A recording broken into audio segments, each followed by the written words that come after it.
Pemirsa, Bank Indonesia menetapkan merchant discount rate QRIS segmen usaha mikro berdasarkan nominal per transaksi secara progresif. Dengan penetapan ini, maka transaksi sampai dengan Rp100.000 dikenakan MDR 0%, sedangkan di atas Rp100.000 dikenakan 0,3%.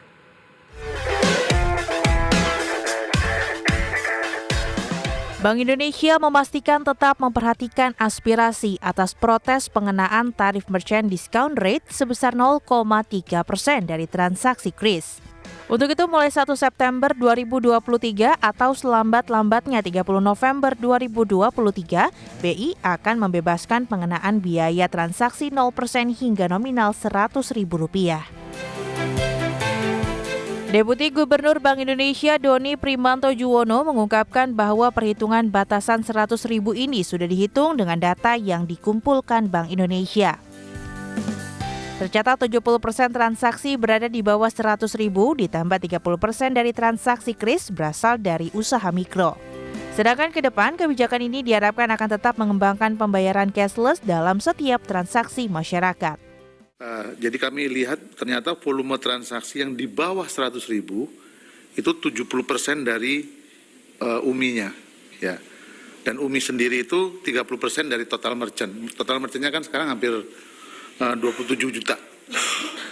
Jadi kira-kira itu. Jadi pertimbangannya kenapa di bawah 100.000. Jadi yang dibebaskan 0% karena kita melihat sebagian besar daripada KRIS itu berada di bawah 100.000.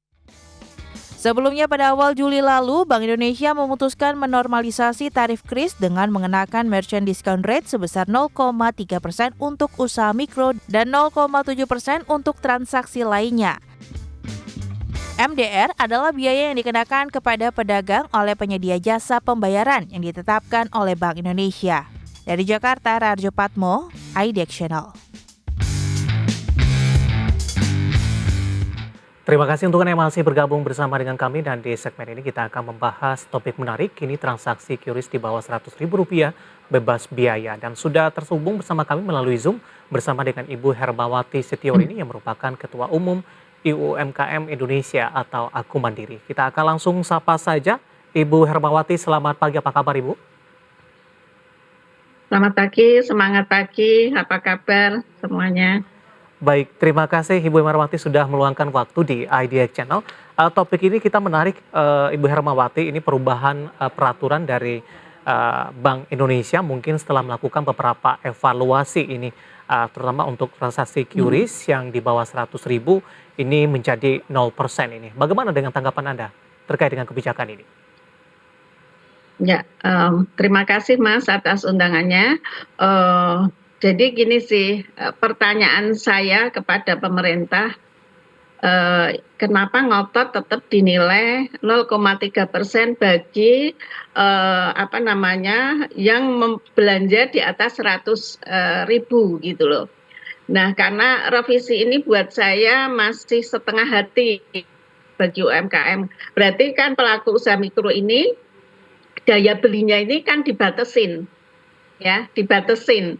Yang 100.000 yang 0% gitu loh. Nah, buat kami nih para pelaku UMKM tuh nggak puas dengan kondisi ini, karena ini revisi yang setengah hati buat UMKM sih, Mas. Itu kalau tanggapan saya sih untuk revisi yang biaya MDR-nya bagi transaksi di bawah 100.000 nihil, tapi di atas itu tetap dikenakan 0,3% dan berlaku untuk September. Nah, pertanyaannya juga nanti kembali yang sudah terjadi di bulan Juli nanti akhirnya gimana gitu loh. Nah, itu mungkin Mas kalau dari saya Mas. Baik, tadi Bank Indonesia sudah mengatakan, Ibu Hermawati, kebijakan ini diambil dari beberapa survei yang dilakukan. Transaksi 70% di UMKM itu rata-rata berada di bawah 100.000 begitu. Apakah ini ada semacam kekhawatiran nanti bagi para pelaku UMKM, para pembeli ini mencoba menahan diri untuk tetap belanja di bawah 100.000 sehingga tidak dikenakan biaya dalam hal ini, atau seperti apa ini dengan alasan dari Bank Indonesia tadi, Ibu Hermawati?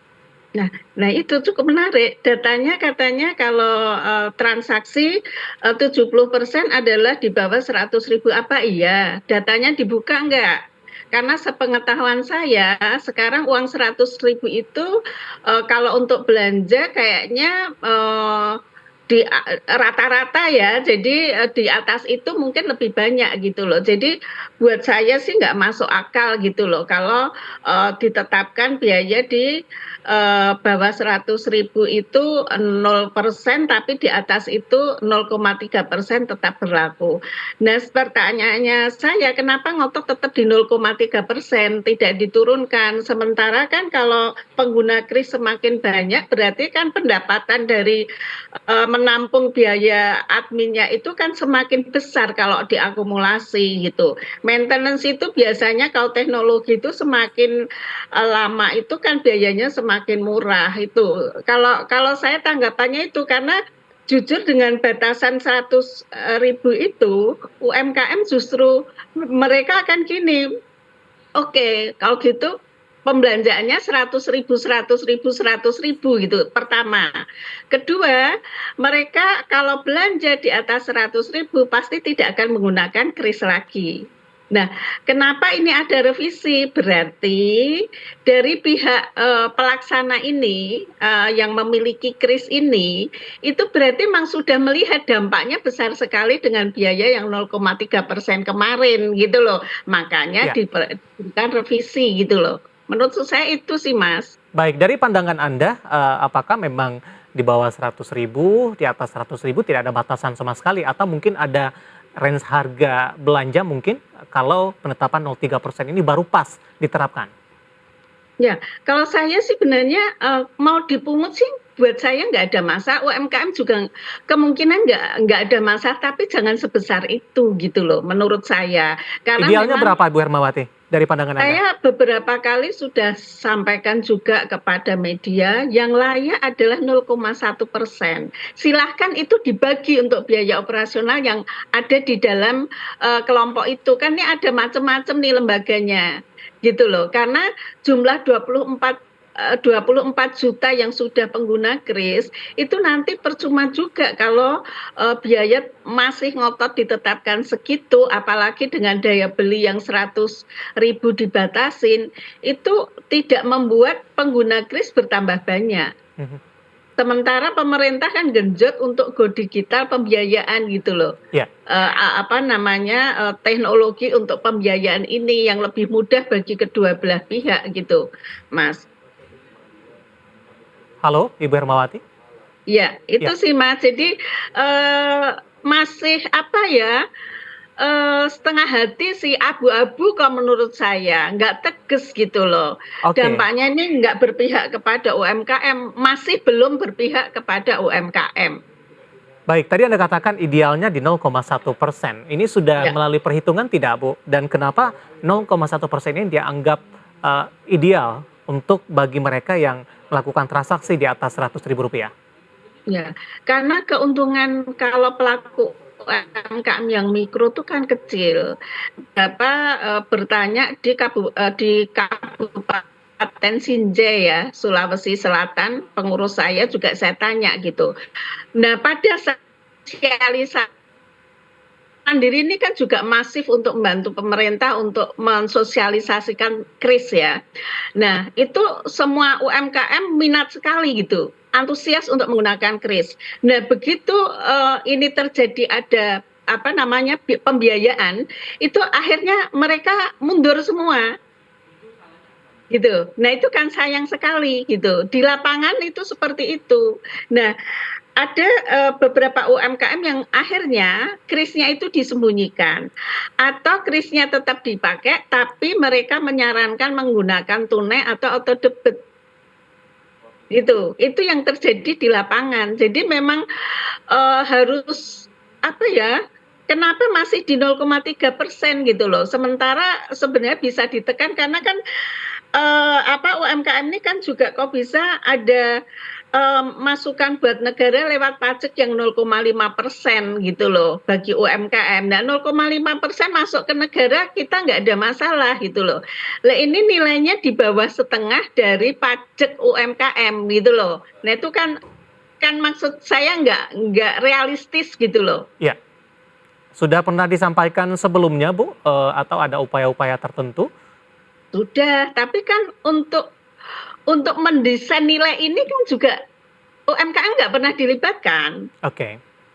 Nggak pernah dilibatkan sama sekali. Jadi tahu-tahu kan sudah diberlakukan gitu ya. Nah, tinggal begitu pengguna krisnya turun, nah berarti baru tuh kita dibantu para jurnalis ya, para media, itu kan pasti akan setiap kebijakan pasti kan akan dikembalikan kepada usernya kan. Salah Mhm. satunya ini usernya UMKM.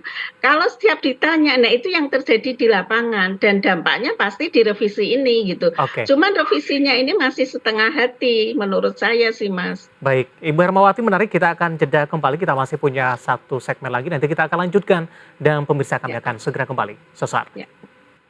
Pemirsa masih di Market Review dan sebelum kita lanjutkan perbincangan, tim redaksi kami sudah merangkum beberapa informasi grafis dan mungkin saja bisa menjadi salah satu referensi untuk Anda. Langsung saja kita ke grafis yang pertama, pemirsa, kita akan coba lihat jumlah pengguna QRIS dari Juni sampai dengan Desember 2022 dalam satuan juta ini.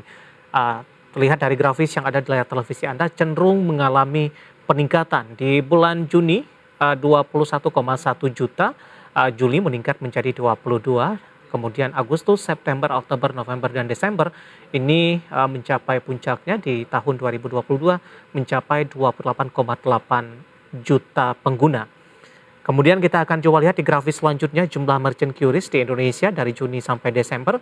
Seiring juga dengan peningkatan jumlah pengguna, jumlah merchantnya juga mengalami peningkatan. Di Juni masih di 19,3 juta, di Juli sudah di atas 20 juta dan posisi ini terus meningkat di Agustus, September, Oktober, dan November, dan Desember sudah menembus di angka 24 juta. Ya, beberapa informasi yang berhasil dihimpun oleh tim redaksi kami dari visual grafis dan semoga bisa menjadi salah satu referensi untuk Anda. Dan kita lanjutkan kembali perbincangan bersama dengan Ibu Hermawati Setiorini, Ketua Umum UMKM Indonesia atau Aku Mandiri. Ibu Hermawati, kita lanjutkan kembali, Bu. Ya. Ya, di luar dari Boleh, Mas. ketidakpuasan tadi terkait juga dengan penerapan biaya di 0,3% yang ideal di 0,1%. Tapi sebenarnya Ibu Hermawati, apakah dengan keberadaan QRIS selama ini yang sudah hadir dan sudah digunakan oleh para pelaku UMKM ini turut membantu tidak sebenarnya, Ibu? Wah, sangat membantu, Mas. Kita ini sosialisasi hampir setiap kita misalnya 100 UMKM kita sampaikan, 90% pasti ikut terlibat dan itu sudah masif sampai ke pedagang tradisional gitu loh. Kan sayang sekali penggunanya banyak tapi tidak melakukan transaksi, tidak dilakukan transaksi. Itu kan sayang sekali gitu. Karena ini tidak hanya keuntungannya tidak hanya kepada pelaku UMKM-nya tapi konsumennya juga. Karena ini kan bentuk aman ya, bentuk aman gitu. Aman, cepat gitu kan. Nah, itu yang membuat kris ini menarik gitu. Kita waktu awal muncul tuh para UMKM memang belum paham masalah teknologi ini, akses pembiayaan ini. Tapi dengan berjalannya waktu, terus kita juga ikut mempraktekkan caranya. Nah, mereka sangat senang dan kita konsumen juga suka karena memang itu kita nggak perlu bawa secara fisik kan pembayarannya itu sih Mas. Jadi sayang sekali program ini bagus tapi terkendala masalah biaya MDR ini yang harus disikapi pemerintah, jangan sampai hanya punya krisnya tapi nanti tidak ada transaksi di dalam kris itu gitu. Baik, dalam kegiatan sosialisasi kepada pelaku UMKM terutama pedagang tradisional, ada semacam kesulitan tidak, Ibu? Mungkin dari sisi sistem penggunaan, kemudian juga fasilitas yang dimiliki, kalau tidak salah ini dari sisi transaksinya harus pakai handphone Android ini, Ibu Hermawati. Ya. Sekarang sih kalau HP Android, kalau kesulitan sebenarnya mungkin tidak, karena HP Android pun sekarang juga ada produk-produk yang memang murah ya, bisa terjangkau gitu. Tidak hanya mungkin pelaku UMKM, anak kecil aja sekarang menggunakan Android gitu loh. Jadi kalau untuk masalah produknya, handphonenya itu sebenarnya nggak ada masalah. Penggunaannya kris pun sebenarnya sangat mudah, karena waktu kita sosialisasi di daerah itu pihak bank juga ikut ikut bersama kita gitu loh. Jadi langsung mereka mendapatkan barcode-nya, terus caranya bagaimana diajari, dan konsumen ini kan sebenarnya juga sudah pada paham masalah ini. Jadi setiap mereka punya barcode kris kan kita pasti akan memilih menggunakan kris gitu daripada kita buka dompet, pegang ATM atau debit gitu. Sebenarnya ini pilihan yang sangat bagus, paling bagus untuk transaksi sistem pembayaran ini gitu. Sayang sekali gitu loh dengan biaya yang 0,3% itu membuat pihak konsumen merasa nggak tega dengan UMKM. UMKM juga bisa menyarankan kepada konsumen tidak menggunakan itu. Itu sih Mas kalau saya.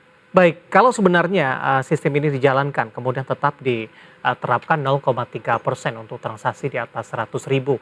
Tadi juga Anda katakan untuk menghindari ini, mungkin saja para pedagang akan menyembunyikan QRIS-nya atau juga lebih menyarankan kepada penggunaan dari sisi tunai saja begitu. Nah, kalau diterapkan di 0,3%, sebenarnya apa yang menjadi pemberat bagi para pelaku UMKM dalam hal ini? Apakah ini akan membebani atau seperti apa gambarannya, Bu Hermawati? Ya.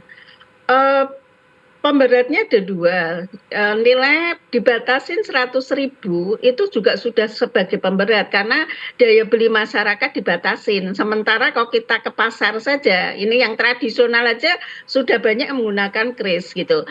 Itu uang 100.000 itu buat belanja apa dalam satu hari gitu. Ayam sudah naik gitu. Udahlah kita mau ke grosir kayak minimarket khusus kayak kebutuhan gitu ya. Itu tetap uang 100.000 itu kan pasti tidak bisa maksimal dalam belanja. Nah, itu yang pertama. Yang kedua gitu, dari pihak konsumen sendiri gitu, ada rasa yang empati kita kepada pelaku UMKM sehingga tidak akan menggunakan kris itu, apalagi masih ada transaksi yang lain. Nah, kita kadang konsumen itu nggak ada masalah dengan beban biaya atau debit karena nilainya sangat kecil di bawah ini gitu loh. Nah, itu yang harus disikapi Bank Indonesia dengan lembaga-lembaga yang nanganin ini, yang mengolah ini gitu. Baik, Itu sih Mas. ya, kebijakan ini rencananya berlaku efektif mulai 1 September 2023 dan paling lambat 30 November 2023. Apakah cukup memberikan waktu bagi para pelaku UMKM maupun industri-industri untuk mempersiapkan dari sisi sistem ini? Kalau saya pikir sih sistem yang sudah dijalanin kris kan sebenarnya sudah berjalan dengan baik ya. Malah yang sebelumnya itu kan dana masuk kepada UMKM nggak pada saat itu juga UMKM nggak ada masalah dengan 0% itu gitu ya. Dengan nihil itu sebenarnya nggak ada masalah. Kalau alasannya kesiapan dari industri itu buat saya nggak masuk akal. Dan jika ini diberlakukan tetap ngotot nih daya belinya dibatasin cuma 100.000 bagi UMKM dengan 0%, terus yang tetap ngotot di 0,3%. Pertanyaannya saya adalah benefit apa yang diberikan kepada pelaksana ini kepada UMKM pengguna kris? Ya. Benefitnya apa? Gitu, karena nilainya buat saya terlalu besar gitu. Bukan saya ya secara pribadi karena saya tanya kepada pelaku UMKM anggota kita gitu. Baik, dan rata-rata mereka mengatakan cukup terbebani begitu, Ibu Hermawati? Terbebani, karena 0,3% itu lumayan besar juga buat mereka. Mereka tuh untungnya kadang cuma 100, 200, 2.000 gitu kan. Untuk kelontong-kelontong itu kan nilainya juga segitu besar sekali gitu. Apalagi nanti dengan daya beli yang dibatasin, pasti mereka akan beralih kepada transaksi alat pembayaran lain. Itu yakin gitu, karena ini sudah berjalan. Jadi revisi ini tidak menarik bagi UMKM. Kemarin yang ada masalah itu UMKM ini belum bergerak untuk tetap menggunakan kris. Misalnya dalam transaksi satu hari misalnya 50 pembeli gitu ya. Mungkin penggunaan kris itu hanya dilakukan tidak banyak karena konsumennya memaksa, tetap dia bisanya pakai kris karena nggak bawa auto debit gitu untuk di debit ya, nggak bawa ATM-nya gitu. Nah itu salah satu kendalanya di situ. Sayang banget kalau ini tidak ada perbaikan. Tapi toh begitu gitu. UMKM tuh kalau sudah diberlakukan ya sudah, toh masih ada transaksi yang lain, pengguna transaksi yang lain itu paling solusinya di situ. Baik, terakhir Ibu Hermawati, harapan Anda terhadap sektor UMKM pasca penerapan biaya kuris ke depannya, Ibu? Ya jangan sekedar untuk mengambil haknya UMKM, tapi UMKM itu juga harus diberikan haknya juga gitu loh. Apa? Misalnya pendidikan, pelatihan, pembinaan, legalitasnya bagaimana. Nah, ada nggak nanti begitu ini lembaga ini juga akan membuat CSR bagi UMKM-nya.